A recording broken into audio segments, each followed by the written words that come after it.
Hello everyone, welcome to my another video on YouTube, and again I'm gonna show you one IELTS speaking keyword question together with a sample answer prepared by myself. It's the third video which is dedicated to IELTS speaking part 2 questions. Here you can see the question. Today's question is: describe a goal that you achieved which was set by yourself, and we have 4 sub-questions. Our sub-questions are: first, what was it? Second, when did you set it? Third, how did you achieve it? And finally, you need to explain how it influenced your life.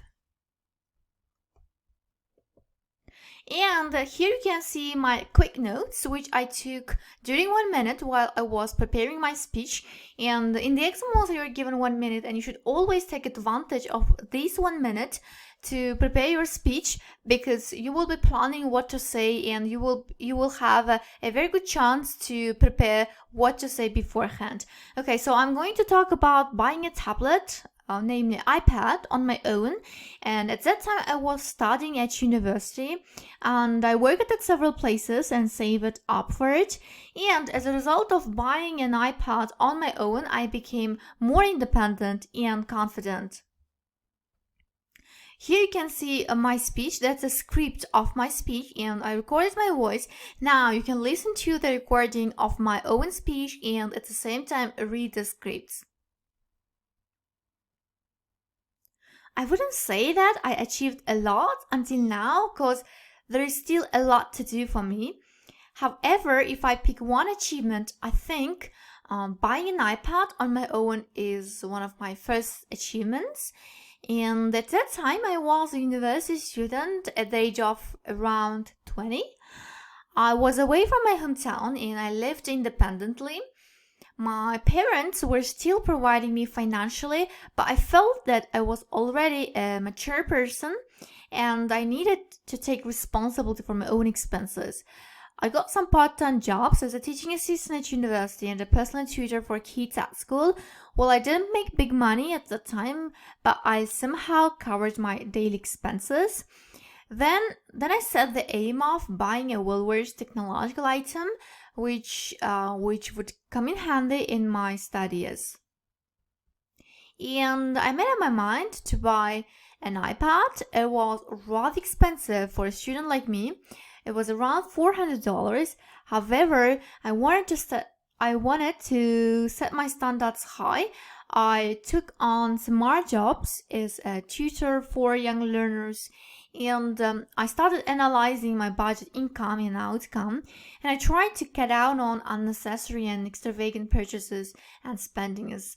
Also, I made sure that I always converted my money, my salary, from our national currency to US dollars, because the inflation rate would delay my plans.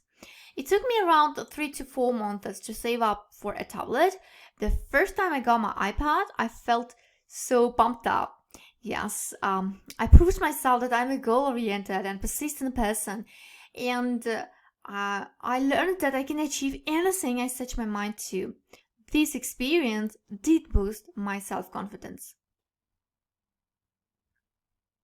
That's the end of my recording. As you have seen, I spoke for about 2 minutes. Well, it was a bit more than 2 minutes, maybe 2 minutes and 2 seconds or more, but still I tried to speak within the limits of time. Well, what I learned about myself when I was preparing speeches for my videos, I learned that I usually say 300 words in 2 minutes, so this is a kind of like regular amount for me. So you have to find how many words do you say in 2 minutes, depending on your own speech. Maybe you will write down your speech and count how many words you say in a minute or in 2 minutes. Okay, let's continue. Now let's discuss with you new words and new phrases which are used in the speech. And the first new word which was used was mature. Pronunciation, pay attention, mature.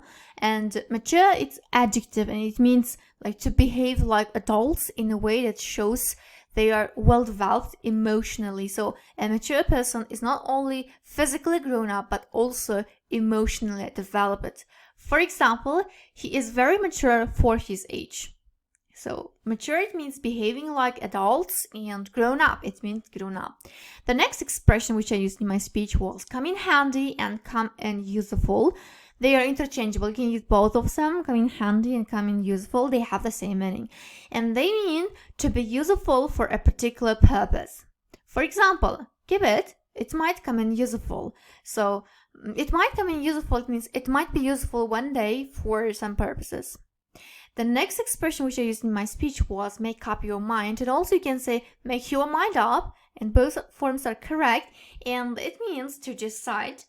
I haven't made up my mind where to go yet. That's the example, and it's a very good paraphrase of the word decide. The next expression, phrasal verb, is cut back or cut down. Cut back and cut down, it means to do less of something, to use something in small amounts, or more simply, it means to reduce something. Example, the government has announced plans to cut down on defense spending by 10% next year. So cut back on, it means to reduce the spendings on defense. Another example, I'm trying to cut down on caffeine. So it means I'm trying to reduce it, I'm trying to do less of it. Other words and expressions which are used. Save something up. It is a phrasal verb, and save something up means to keep money that you can buy something with it in the future. So, for example, it took me ages to save up enough money to go traveling, or she's saving up for a new bike, or in my speech, if you paid attention, I said I save it up for a new tablet, for an iPad. So save something up, save your money up for something. It means you keep it, you keep your money so that you can buy something in the future. The next expression is pumped up. Pumped up is it's used more in American English and is informal, so I wouldn't suggest using it in essays or in formal writing. It's better to use it only in speech. So pumped up, it means very excited and enthusiastic about something. Example, he's really pumped up for the race this weekend. And the next expression, this is goal-oriented.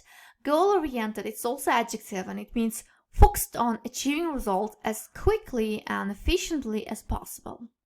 Example, the reason why I admire her is that she's a goal-oriented woman. So it means she's always focused on achieving results as quickly and as efficiently as possible. The next adjective, which is close to goal-oriented, persistent. Persistent, it means continuing to do something in a determined way. Like you really want it to do till the end, and you really want to see the result, to achieve the result. Example, although she told him she knew nothing, he was very persistent. In my speech, if you paid attention, I used like, I learned that I became more goal-oriented and persistent. I proved myself that I am a goal-oriented and persistent person. So it means you're focused on your aims and you want to continue till the end, and you are determined to achieve it. The last expression which I used in my speech is to set your mind to something or put your mind to something. So when you set your mind or put your mind to something, you decide you're going to do it, and you're going to put a lot of effort into doing it. You're going to try really, really hard to achieve it. Example, if you'd just put your mind to it, I'm sure you could do it. So it means if you're really determined and if you put a lot of effort into doing it, I am sure that you could do it. The sentence which I used in my speech was like, I learned that I can achieve anything I set my mind to. It means, so if I want it, I will do it in this way. So that's the end of the new words and phrases which are used in the speech. Thank you very much for watching, and please don't forget to subscribe to my channel. And also, if you liked the video, please hit the like button and the notification bell in order not to miss future videos. Also, please don't forget to share the video with people who are studying for IELTS exam. Once again, thank you very much for watching the video. Stay tuned. I'm gonna make even more interesting videos, even more part 2 question answers in the next videos.